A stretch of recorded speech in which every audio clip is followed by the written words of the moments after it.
Robert Mueller drops the mic, Democrats pick it up, and did President Trump hide the USS John McCain? It's like an entire ship. I'm Ben Shapiro. This is The Ben Shapiro Show.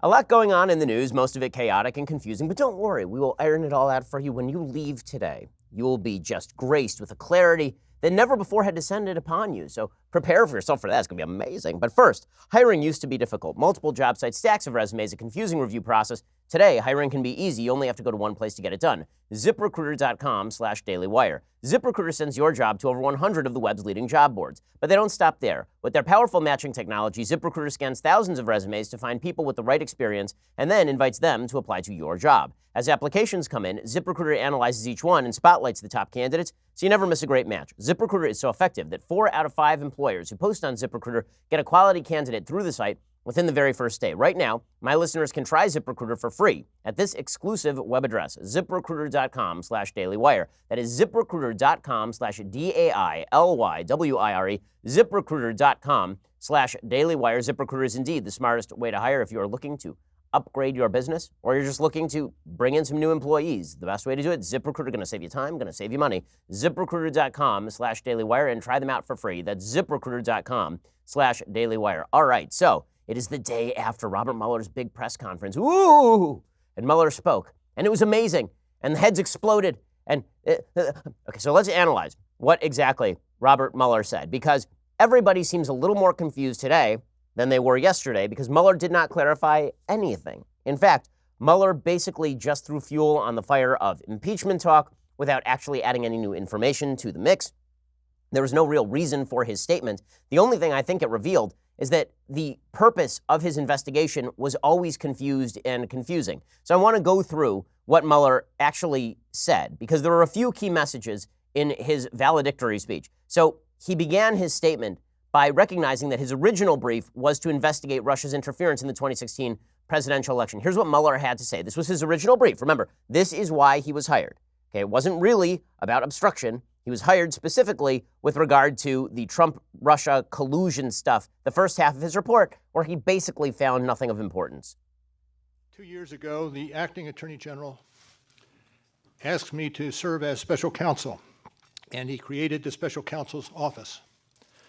The appointment order directed the office to investigate Russian interference in the 2016 presidential election.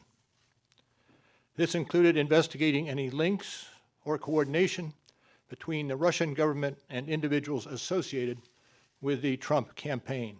As alleged by the grand jury in an indictment, Russian intelligence officers who were part of the Russian military launched a concerted attack on our political system. Yep, it is. So this was his original brief. His original brief was the Russia stuff. And then it quickly morphed into the obstruction stuff. And that is the stuff we are talking about today. Why? Because the Russia stuff turned out to be basically nothing. And this is what's got Trump fulminating this morning. After 2 years of hearing that he was a Russian tool, now the case is that Donald Trump was involved in obstruction of the fact that he was not, in fact, a Russian tool. And he's very upset about all of this, and I think rightly so. So President Trump tweeted out this morning about this. Russia, Russia, Russia. That's all you heard at the beginning of this witch hunt hoax. Marsha, Marsha, Marsha. And now Russia has disappeared because I had nothing to do with Russia helping me to get elected. It was a crime that didn't exist. So now the Dems and their partner, the fake news media, say he fought back against this phony crime that didn't exist, this horrendous false accusation, and he shouldn't fight back. He should sit back and take it. Could this be obstruction? No. Mueller didn't find obstruction either. Presidential harassment! Exclamation point. Now, I don't think there's a lot in this tweet that is deeply wrong. The phraseology that people are using against Trump here is actually from that first tweet. In that first tweet, Trump says, I had nothing to do with Russia helping me to get elected. And people are jumping on the phraseology, Russia helping me to get elected, because this is Trump's first admission that Russia was trying to get him elected, something that he has denied for a very long time.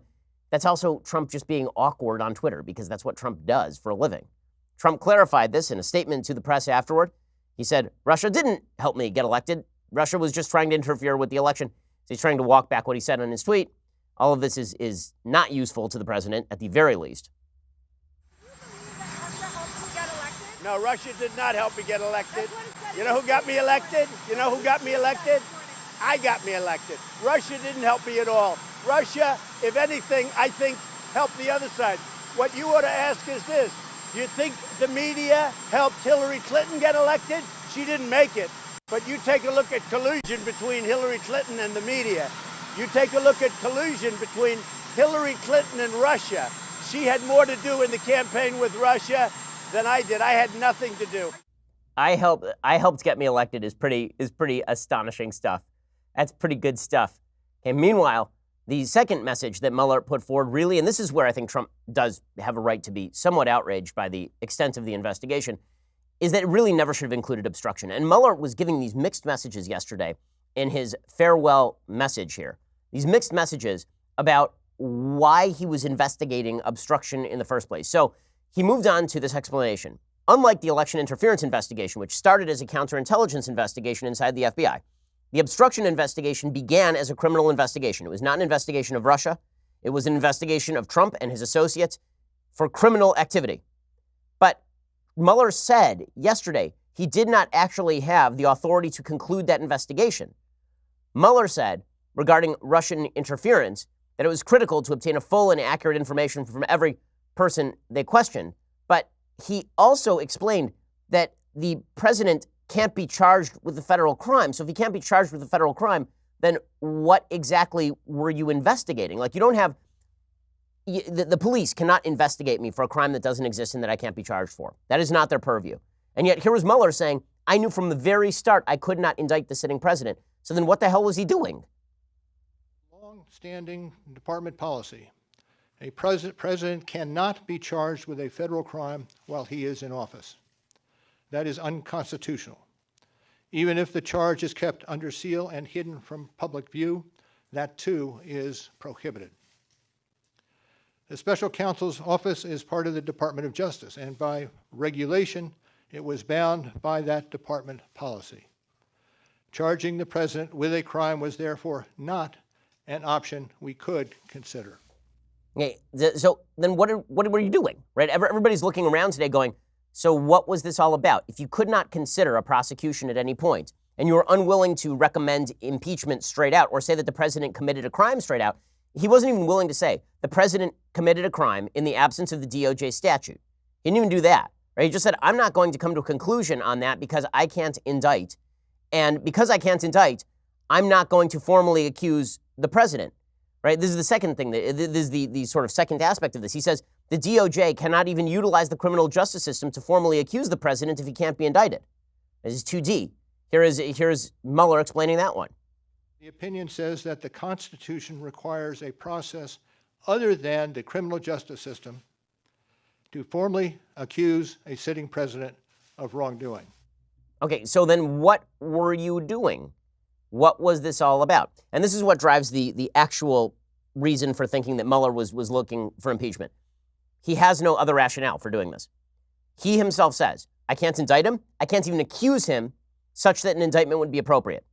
So if I can't do either of those things, then why am I doing this? So he says, well, maybe we're doing it because we need to make sure that the memories are fresh.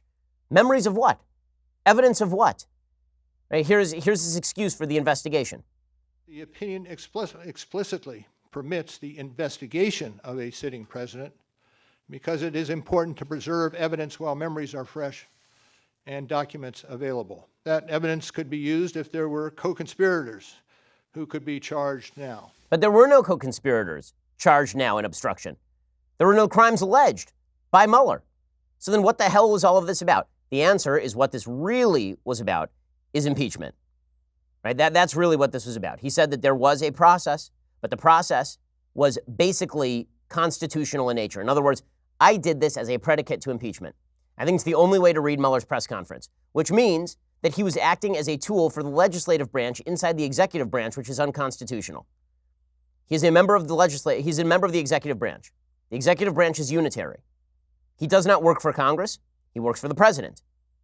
People who work for the president typically are not charged with investigating the president. This is why for a long time there was something called the Independent Counsel Act, which made a member of the executive branch subject to the legislature. And Justice Scalia famously wrote that he thought that this was unconstitutional, that the idea of having an independent counsel who doesn't really work for the president and also doesn't really work for the Congress, that creates a weird fourth branch of government that doesn't really exist. So the only takeaway from this is basically that Mueller wanted Trump to go down but he wouldn't call for prosecution. Here's Mueller explaining that effectively. There was insufficient evidence to charge a broader conspiracy. If we had had confidence that the president clearly did not commit a crime, we would have said so.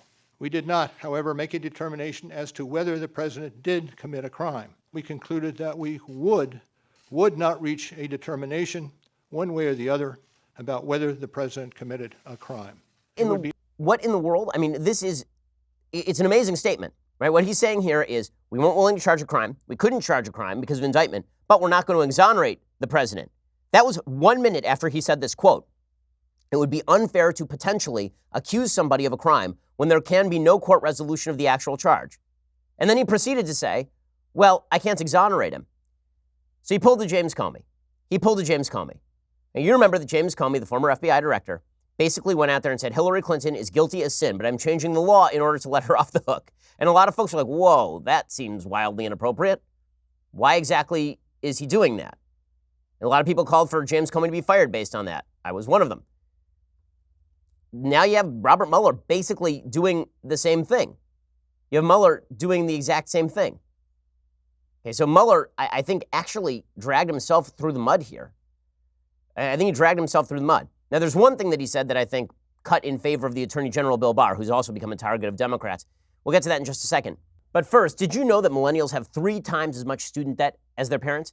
That's not right, but you can get your student loans right by refinancing your loans with SoFi. I know tons of folks who have hundreds of thousands of dollars of student loan debt, and it's really holding them back. Well, this is where SoFi comes in. SoFi is the leading student loan refinancer in the United States. They've refinanced hundreds of thousands of student loans. It's fast, it's easy, it's all online. You can check your rate in 2 minutes and lock in a fixed low rate. Refinancing your student loans, it could save you thousands of bucks. Lowering that interest rate or choosing one of SoFi's flexible terms could help you save thousands. When you refinance your student loans with SoFi, you can also get access to SoFi membership, giving you access to exclusive benefits to help you get ahead with your money, life, and career. Lock in a fixed low rate today at SoFi.com/Ben. That's SoFi.com/Ben. Listen, I'm of the generation that took out a lot of student debt. I know so many people who might need help refinancing that debt so they can move on with their lives and help consolidate those payments. SoFi.com/Ben. That's SoFi.com/Ben. SoFi Lending Corp. CFL number 6054612.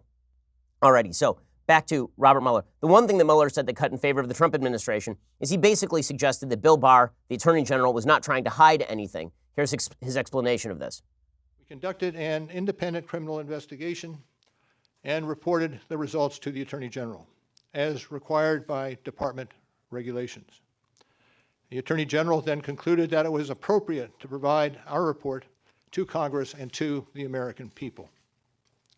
At one point in time, I requested that certain portions of the report be released.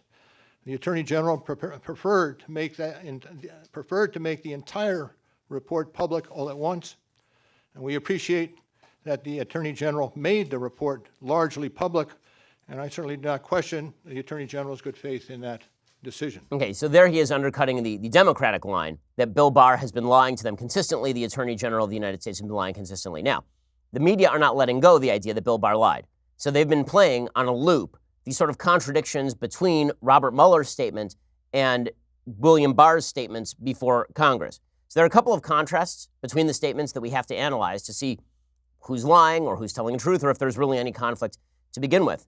I'll point out that the supposed conflicts were cleared up quasi, in a way, by Carrie Kupek, the spokeswoman for the Department of Justice, and Peter Carr, the spokesman for the Special Counsel's Office. They released a joint statement right after Mueller's statement.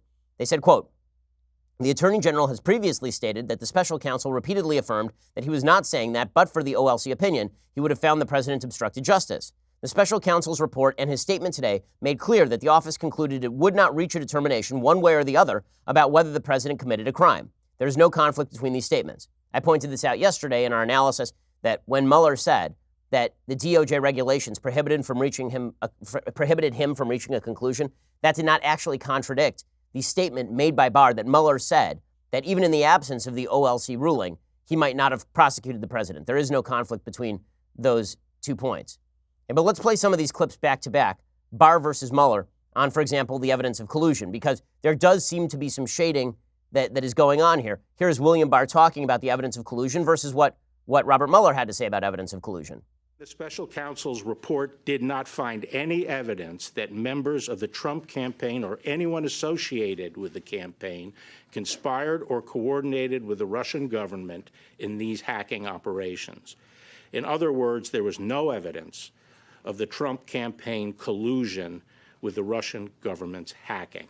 The first volume of the report details numerous efforts emanating from Russia to influence the election. This volume includes a discussion of the Trump campaign's response to this activity, as well as our conclusion that there was insufficient evidence to charge a broader conspiracy. Okay, those two things are not actually in conflict. So you have Mueller saying that there is insufficient evidence of conspiracy. That is a softer thing than no evidence of collusion. But conspiracy and collusion are two different things. Conspiracy is an actual criminal charge. Collusion is a general political accusation. So when Barr says there's no evidence of collusion, that's correct.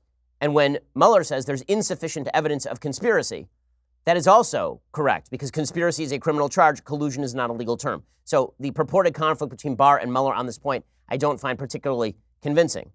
In a second, we'll get to the other supposed conflict between Barr and Mueller. So there's another conflict supposedly between William Barr, the Attorney General's testimony, and what Robert Mueller said in his statement yesterday.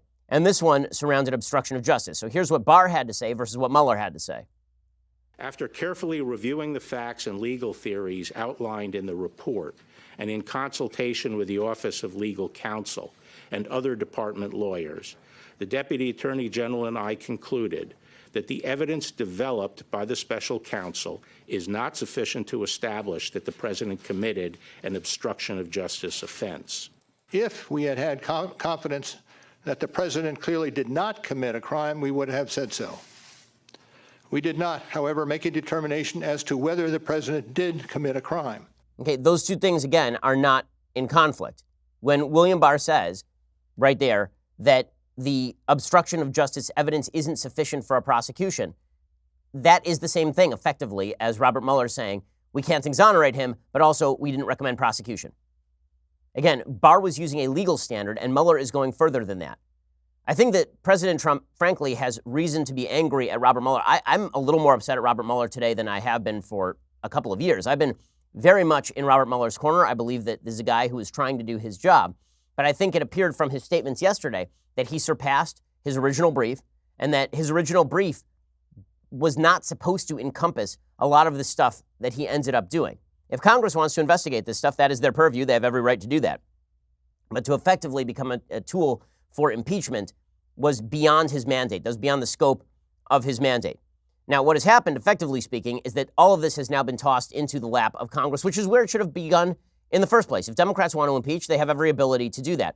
The media were blowing this up, suggesting that Robert Mueller had now made the case for impeachment. The editorial board over at the Washington Post says, quote, Special Counsel Robert Mueller broke his long silence Wednesday, telling a news conference that his 2-year Russia investigation is closed and that he did not have anything to say publicly beyond what was written in the report.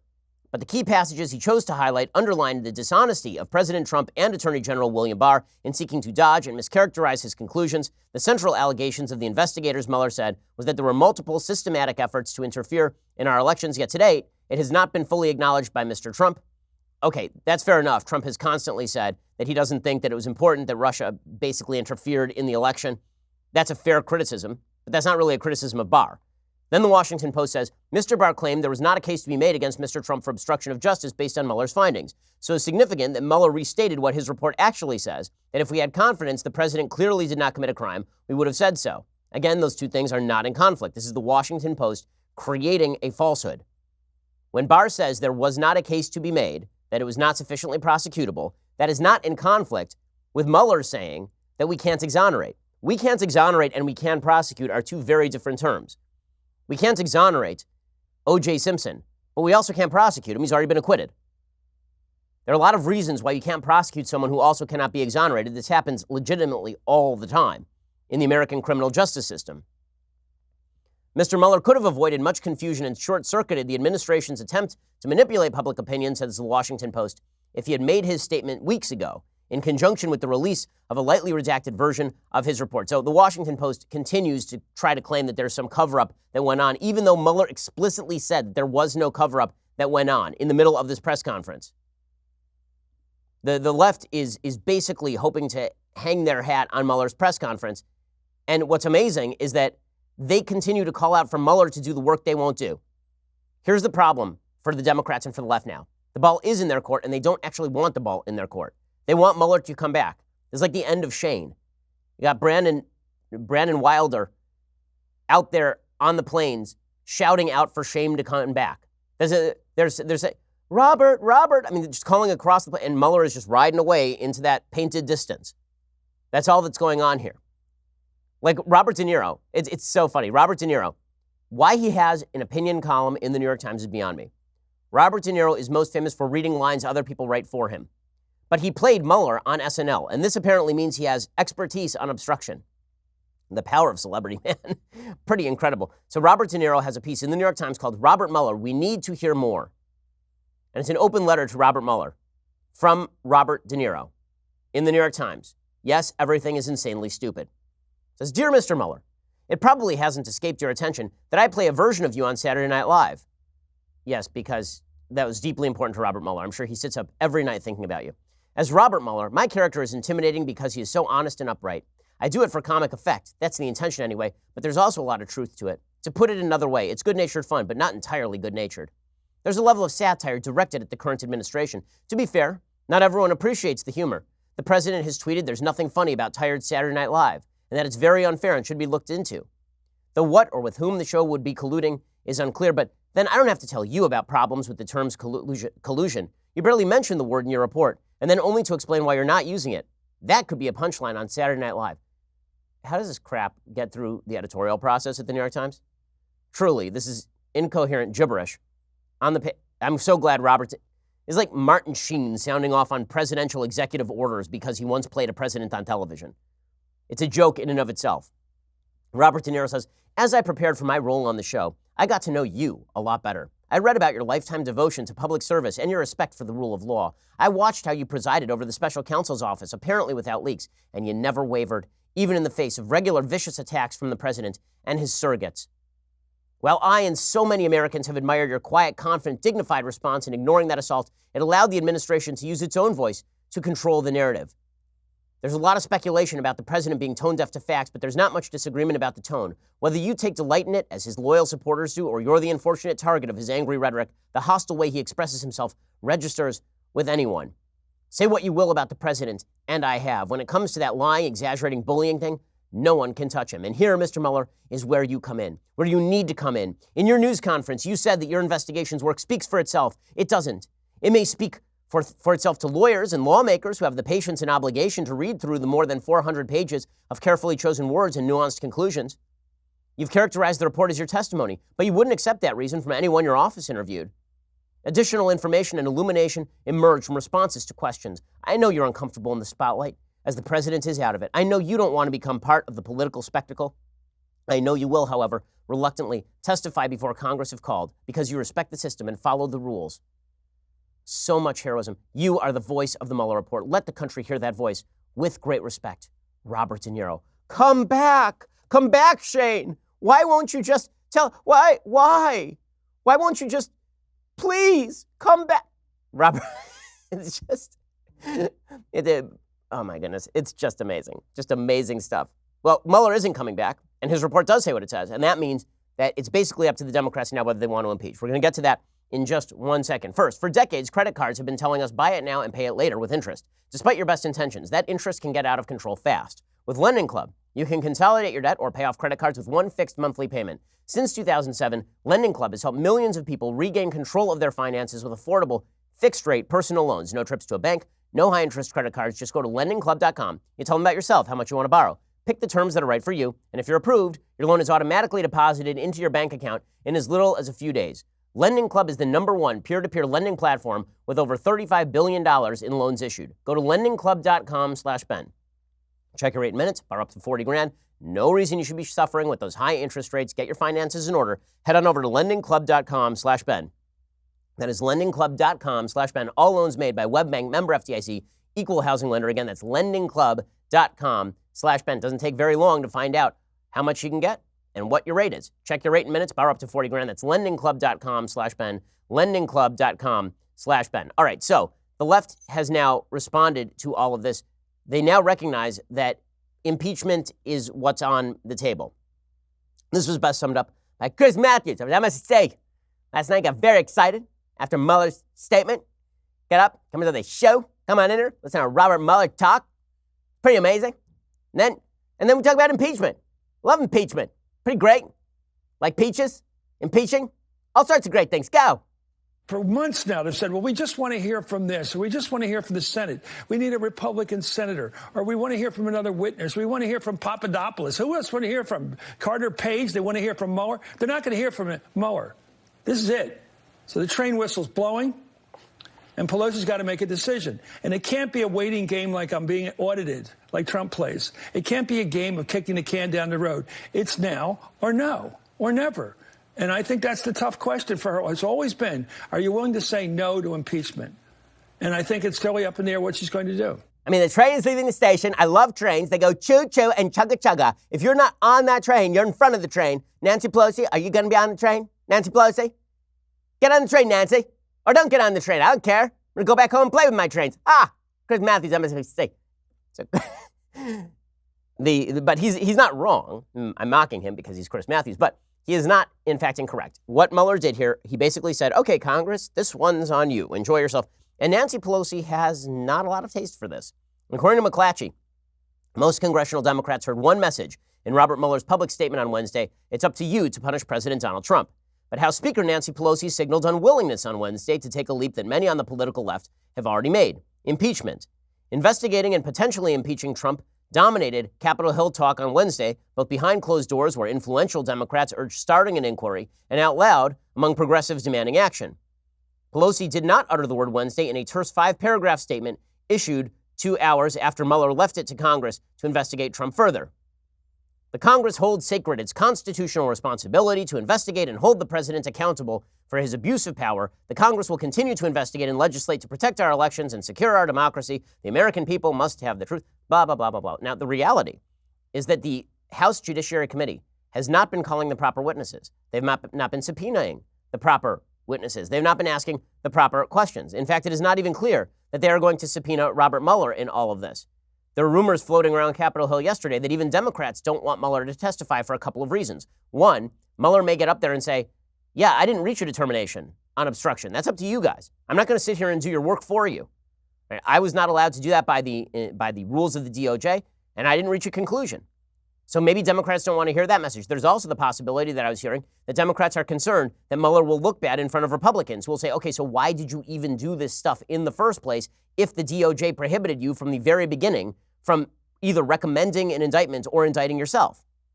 Here's Jerry Nadler yesterday basically acknowledging that he is not interested in calling Robert Mueller, which is an amazing switch for the Democrats. Remember, Robert Mueller was the most important person to hear from for the Democrats for 2 years. For 2 years, they were buying votive candles. For 2 years, they were suggesting that Robert Mueller is going to save them from Trump. And even for the past 2 months, since William Barr released his 4-page letter, the Democrats have been claiming that we need to hear directly from Mueller. Well, Mueller spoke yesterday for a grand total of about 9 minutes and 40 seconds.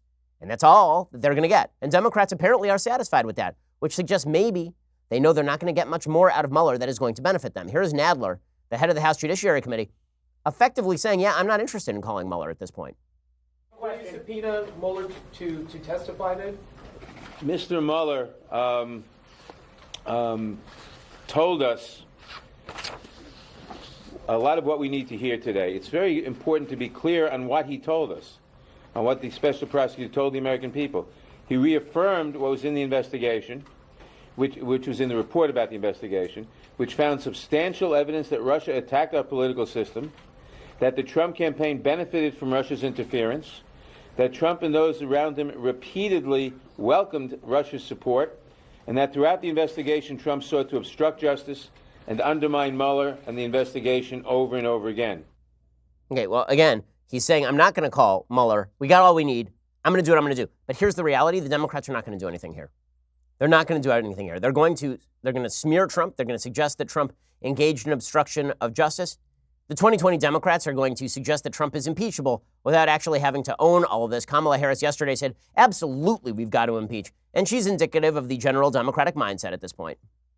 What was the message that Mr. Mueller was sending to you, a sitting member of Congress. And do you have a reaction to the president's tweet saying that this case is closed and nothing has changed? Well, I try not to respond to those tweets, but I will say that I think what is clear is that I think it's a fair inference from what we heard in that press conference that Bob Mueller was essentially referring impeachment to the United States Congress. Okay, so she actually went further than that on MSNBC. She actually said that President Trump should be prosecuted and locked up. So we have shifted from lock her up to lock him up. And Kamala Harris has a long history of attempting to lock people up, many times unjustly. Here is Kamala Harris saying that the president should go to jail. I am also clear from reading what he wrote in that report that the only reason they did not return an indictment against this president on obstruction of justice is because of an opinion from the Department of Justice that suggests that you cannot indict a sitting president. But there is no question that the evidence supports a prosecution of that case. So taking it to the point of your next question, absolutely. Okay, so this is easy for the 2020 candidates to say. It's not so easy for Nancy Pelosi. They are going to slow play it. Despite Chris Matthews saying that it's time for the Democrats to poop or get off the pot, they are not going to do that. Nancy Pelosi is going to slow play this. Nancy Pelosi is not interested in moving forward with impeachment. She's got too many moderate members of her own caucus who exist in suburban areas where the vote is closely split, and she is deeply afraid that those people lose their seats. As McClatchy reports, Representative Lucy McBath, a Georgia Democrat who won her seat last year with 50.5% in a district Trump narrowly won in 2016, refuses to mention impeachment. She says, we need the full Mueller report, its underlying evidence. We need this administration to stop stonewalling Congress, blah, blah, blah, blah, blah, blah, blah. The Democrats in moderate areas are not going to talk impeachment. Pelosi knows it. There is not the support in the Democratic caucus for impeachment right now. So all this has become is just more political fodder, which means in the end, it doesn't mean anything. The American people are tired of this. The American people are not interested in impeachment. The American people are bored with this story. The American people already came away with the proper conclusion. Trump was not exonerated on obstruction because he's not prosecutable on it, and also this stuff is not impeachable. That is the exact right conclusion. Democrats are not on board with it because it doesn't fit their story.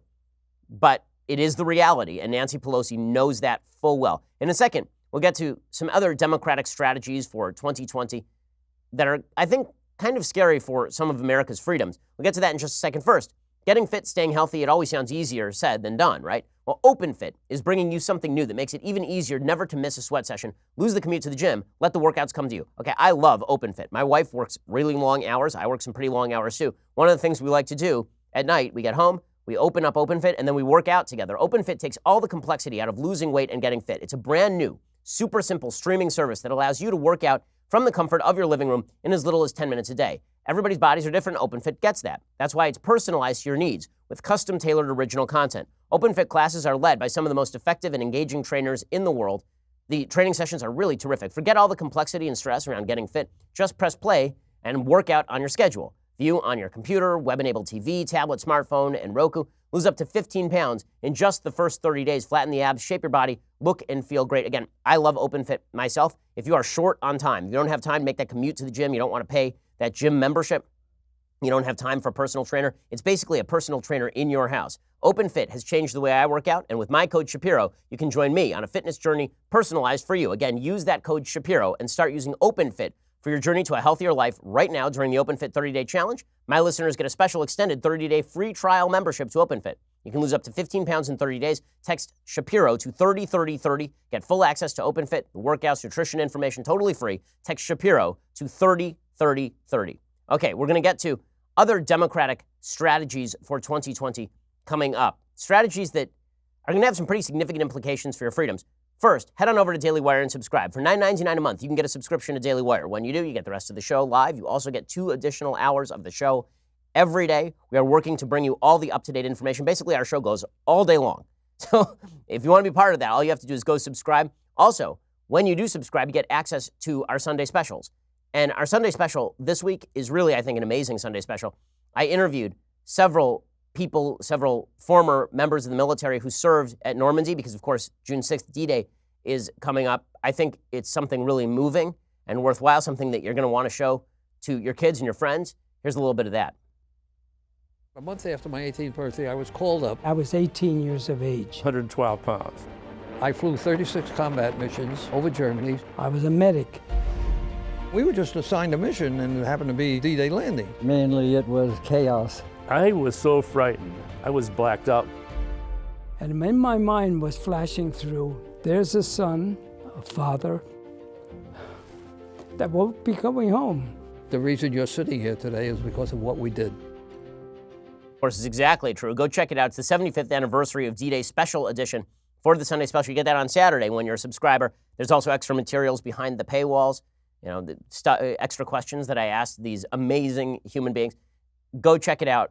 I think it's really, really worthwhile. Also, you can get the annual subscription for $99 a year. Along with that comes this, the very greatest in all beverage vessels, the Leftist Year's Hot or Cold Tumbler. It is indeed magical. Please subscribe also over at YouTube or iTunes. Give us a review. That always helps. Tell your friends about it. We appreciate it. We are the largest, fastest growing conservative podcast and radio show in the nation.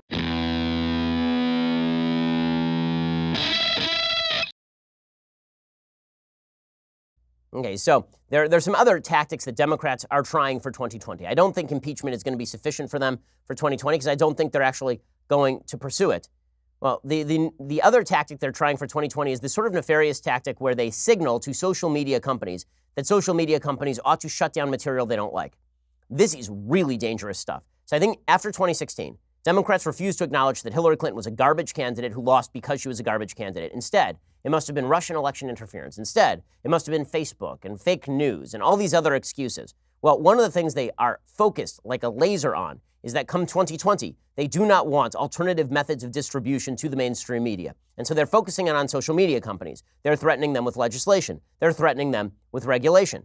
And so you have the Speaker of the House, Nancy Pelosi, now suggesting that because there was a video of her on Facebook, just of her slowed down a little bit, so it sounded like she was drunk a little bit, like this humorous video. This shows that the Facebook leaders wittingly helped the Russians. Wittingly helped, I mean, this is a nefarious accusation. There is no way in hell that the Facebook leadership, that Mark Zuckerberg was like, yeah, I'm helping the Russians throw this election to Trump. I'm sure that was going through Mark Zuckerberg's head. Nor is it the job of Mark Zuckerberg to censor stuff on his platform that is not illegal. That is not Mark Zuckerberg's job. I've been saying for a very long time that to treat the social media companies as though they are the ultimate arbiters of good and evil, of truth and falsity, is simply nonsense. If you want to say that Facebook should remove things that violate the law, violent, incitement, slanderous materials, copyright violations, fine. But if you want to say that Facebook is supposed to remove everything Nancy Pelosi doesn't like, or they unwittingly help the Russians, or in her case, she says wittingly help the Russians, this is a pretty close to overt threat against Facebook designed to get Facebook to change its policies in advance of the 2020 election. That's what's going on here. When something like Facebook says, I know this is false, but it's a lie, but we're showing it anyway. Well, to me, it says two things. One, that I was giving them the benefit of the doubt on Russia, but clearly I thought it was unwitting, but clearly they wittingly were accomplices and enablers of false information to go across Facebook. Okay? Yeah, just ridiculous. So Facebook was apparently, according to Nancy Pelosi, wittingly helping Trump win the election with the help. So it's not Facebook. It was Mark Zuckerberg who colluded with the Russians, according to Nancy Pelosi. This is her threatening Facebook. And it's not just her, Hillary Clinton, who can never accept the fact that she lost the election because she's the worst candidate ever. Okay, it's the actual story of the election. Everybody has created this weird mythos about the last 10 years in American politics, where Barack Obama was not the electoral outlier. Barack Obama was the new normal.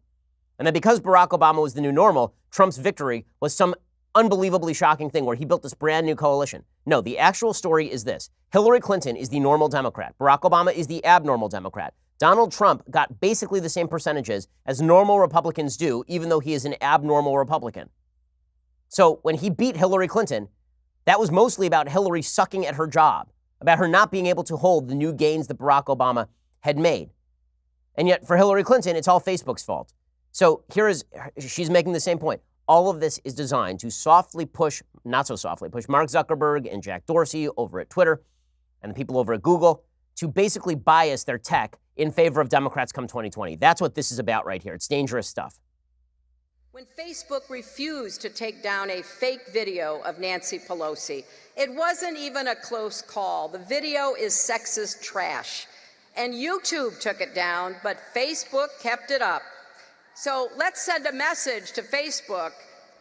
that those who are in Facebook's communities would really like Facebook to pay attention to false and doctored videos before we are flooded with them over the next months.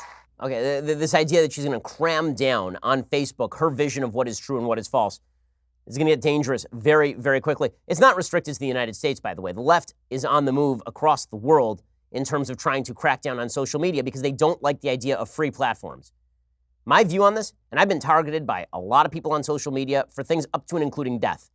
And so I'm very well aware of social media being misused. But trying to crack down on social media as a platform and instead turn it into some sort of left-wing publishing site, that's what a lot of folks on the left want. It's created an enormous amount of blowback in Germany, where Angela Merkel's heir apparent is facing criticism. Her name is Annegret Kramp-Karrenbauer.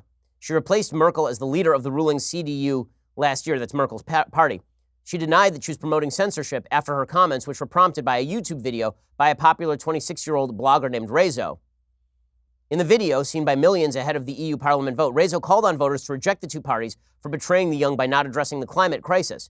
Kramp-Karrenbauer said, quote, "I asked myself what would be the response in this country if, say, 70 newspapers issued a joint appeal 2 days before the election saying don't vote CDU or SPD.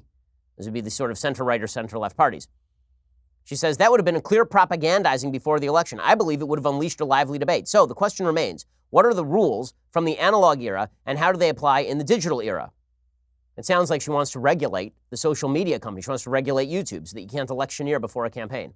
The political class, the political elite do not like the fact that they cannot control podcasts like this one. They do not like the fact that they cannot control distribution of information on Facebook and YouTube and Twitter. They don't like that. And so they are attempting to push, pressure, cram down their vision of society on the already left-leaning leaders of these various tech companies who are willing to hear it, number one, because many of them are on the left, and number two, because they wish to escape the governmental censure that is going to be promoted by people like Speaker Pelosi and like Hillary Clinton.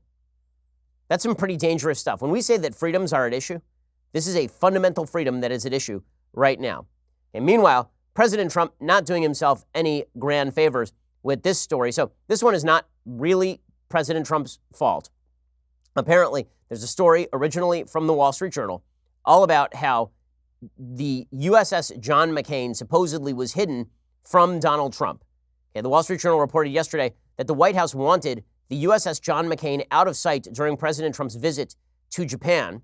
They reported U.S. military officials worked to ensure that President Trump wouldn't see the warship that bears the name of the late senator, a frequent target of the president's ire. This story is by Rebecca Ballhaus and Gordon Lubald. They say the White House wanted the U.S. Navy to move out of sight the warship USS John McCain ahead of President Trump's visit to Japan.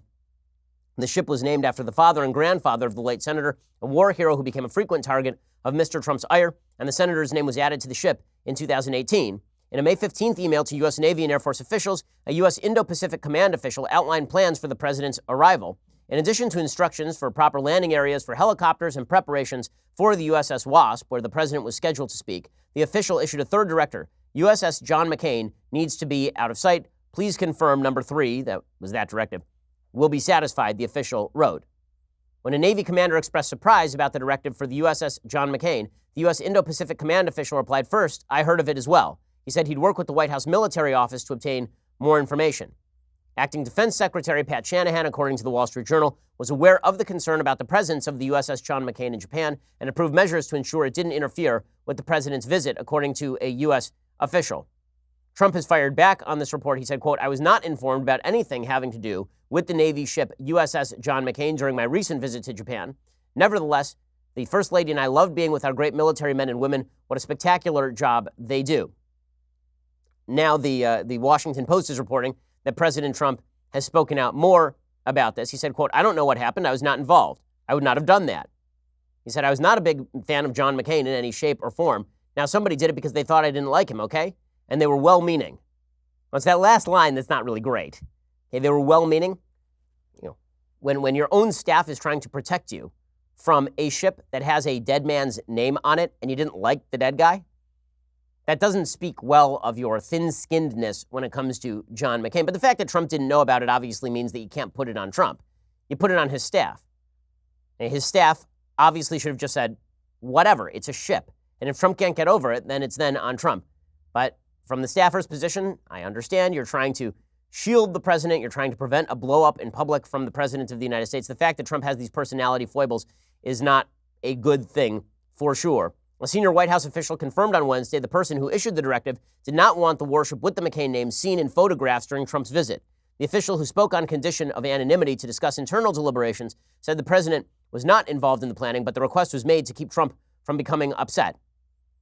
So there are a lot of folks in the White House, apparently, who are attempting to prevent President Trump from basically feeling quasi-angst at the fact that there is a ship named after John McCain. Now, it is reported by the Navy Chief of Information that the name of the USS John McCain was not obscured during the president's visit to Yokosuka on Memorial Day. The Navy is proud of that ship, its crew, its namesake, and its heritage. Trump himself obviously tweeted that he had nothing to do with this. Katie Tur reports from NBC. A spokesperson for the U.S. Pacific Fleet said the picture of a tarp, there's a picture from Friday of a tarp over the McCain name. A spokesperson for the U.S. Pacific Fleet said the picture of the tarp is from Friday. It was taken down on Saturday. All ships remained in normal configuration during the president's visitor, said Commander Nate Christensen. So the media did, in fact, push this too far. The media suggested that Trump himself was responsible for this. The media suggested that the ship was, in fact, hidden when apparently it was not. But a couple of things can be true at once. One, the media can get overzealous on these stories. Two, people around the president need to not protect him from things that are stupid. If Trump can't handle it, Trump can't handle it. It's a dumb story. It's a silly story. And honestly, President Trump should just let McCain go. When people have their opinions about McCain, I didn't like McCain as a senator particularly much. I didn't think that he was a wonderful senator. But he was a military hero. He was an obvious military hero. That deserves all of our respect and commendation, no matter what. I think pretty much everybody agrees on this. So, again, these sorts of sensitivity issues for the president need to go away. Meanwhile, in other news, this is a bizarre story out of Israel. So you remember there was just an Israeli election like 5 minutes ago? And it was like, wow, look at that, Netanyahu won again. Well, now there's going to be another election.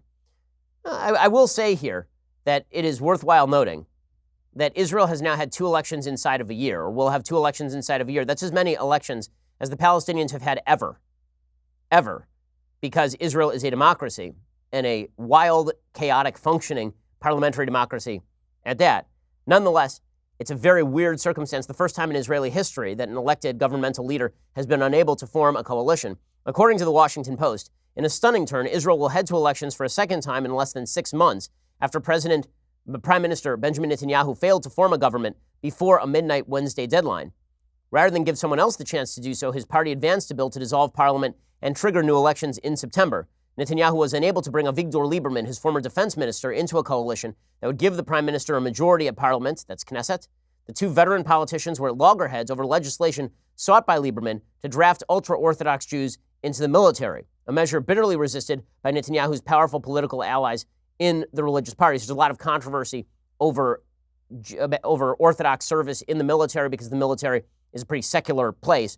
There are what they call Hester units, which are units that are specifically of the Orthodox and tend to be more in line with Orthodox rules. The expansion of those Hester units would obviously be the proper solution here.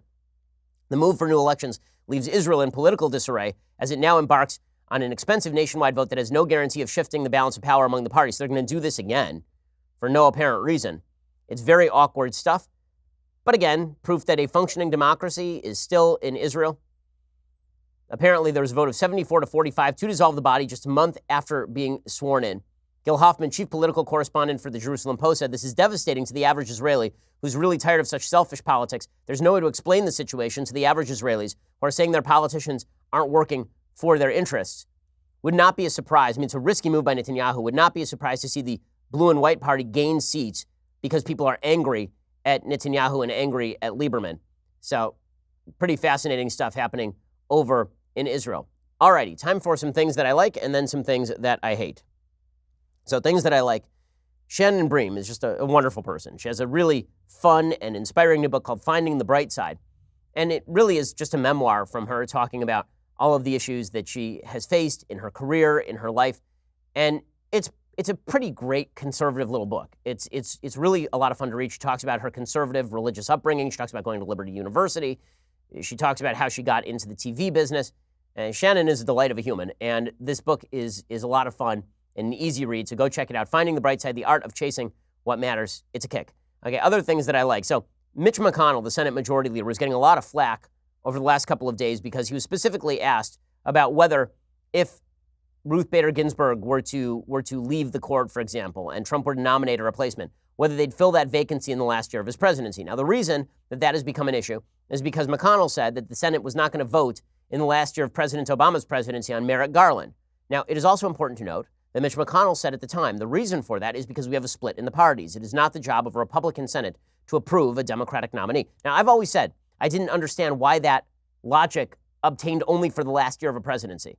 Like, why did Mitch MCConnell have to approve of anybody that was put forward? That there's an advice and consent role for Senate. The Senate does not have to approve anybody. Mitch MCConnell made it time-bound, basically saying if Hillary won, they'd vote on Merrick Garland. But there's no reason for him to say even that. In any case, Mitch MCConnell was asked if you would fill a vacancy in the last year of Trump's first term, and McConnell was like, yeah, for sure. Should a Supreme Court justice die next year, what will your position be on filling that spot? We'd fill it. Okay, so people were laughing because supposedly this is a hypocritical, hard-nosed move by McConnell, but and that's very taciturn stuff from Mitch McConnell. But what he is saying there is obviously correct. The Democrats are going to approve a Democratic nominee. Republicans will approve a Republican nominee. If there is a split, then at the very least, a delay seems somewhat appropriate. I would say the delay can be indefinite. I don't think that Republicans are bound to vote for Merrick Garland, even if Obama had nominated him in the very first year of his presidency. Okay, time for some things that I hate. So the move by major corporations to virtue signal on politics is really quite terrible. Disney has now come out and said maybe they'll move their production outside of Georgia if the Georgia law goes into effect. Bob Iger said that. Netflix has said maybe we'll move our production out of Georgia if Georgia's heartbeat bill goes into effect. Well, this is about as gutless a statement as it's possible to make. If you don't like pro-lifers in Georgia, they voted for it, pull your money. And then we will know, all of us pro-lifers, all of us will know that we just will not see your movies. In fact, we can do you severe damage by seeing your movies and just renting them on Amazon. We just won't go to the theater and pay you $30 a ticket. Instead, we will just wait till it comes out on Amazon and rent it for $2.99. And we'll bankrupt you. You want to play this game? If the left wants to play this game, where they refuse to do business with people with whom they disagree on politics and on crucial issues like abortion, well, then they're going to pay the price. There are plenty of us. There are plenty of us who are not interested in I'm a Netflix subscriber. I'm sure a lot of people who are listening to this show and watching this show are Netflix subscribers. If Netflix pulls its money from Georgia, I will end my Netflix subscription. I have no interest in promoting a company that seeks to devalue my political point of view as a matter of its business.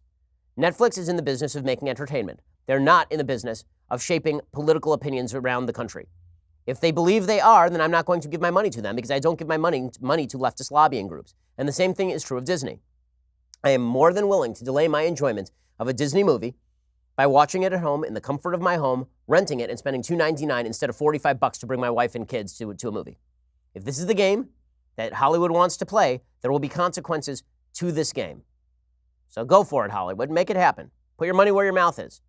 Or otherwise, this is just a bunch of virtue signaling nonsense, and the reason that you're holding off on pulling from Georgia is because you want the tax benefits. You want to be able to virtue signal to all your liberal members, your leftist coterie, without actually having to pull the money.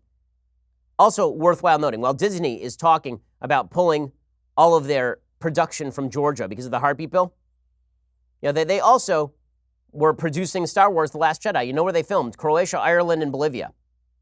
At the time, in Croatia, abortion is still illegal after 10 weeks. In Ireland, abortion was illegal overall. In Bolivia, abortion was and is illegal. Didn't see Disney pulling any of its production from there. I'm eager to see Hollywood be forced to pay higher production costs by producing only in countries that agree with it politically. We'll see how they like production in Sweden. Pretty incredible stuff. Okay, other things that I hate today. So, speaking of brands that are getting involved in politics in the stupidest possible way, the Associated Press is reporting that Gucci has what they call the Cruise 2020 collection. It debuted to a VIP audience this week in Rome. It was themed around the subject of abortion because I know when I'm buying jeans, I'm thinking about killing babies. The collection featured a purple jacket with the slogan, "My Body, My Choice" on the back and a sweater emblazoned with the date, May 22, 1978, marking the day abortion became legal in Italy, according to the Associated Press. The brand's creative director, Alessandro Michel, says the theme is no coincidence. He was inspired, he says, by the sudden pro-life resurgence in the United States. The restrictions in the United States, Michel said, made me consider how much women should be highly respected. Sometimes in life, choices are difficult, but I believe it is the most difficult decision for a woman. I respect that decision. I respect that decision as I respect the idea that the uterus is a garden. I wanted to portray the idea that to interrupt a pregnancy does not wipe out the garden, the flower that is the uterus of every woman. Well, you know what makes the uterus a garden in this particular metaphor? It would be the fact that it grows things like you know what the uterus grows? You know, it grows in a uterus. Babies. And if you kill the babies, it's not really a garden anymore. Now it's just a thing. So that's kind of a weird take. Again, the same logic applies. If we are going to see all of these brands endorse wild left sloganeering, all you're going to see is pop-up brands that do not do this, who are going to pick up the lion's share of the revenue that leaves. Capitalism always wins. And if this is the game that these corporations want to play, there will be consequences to those games. Alrighty, we'll be back here later with 2 additional hours of programming, or we'll see you here tomorrow. I'm Ben Shapiro. This is The Ben Shapiro Show.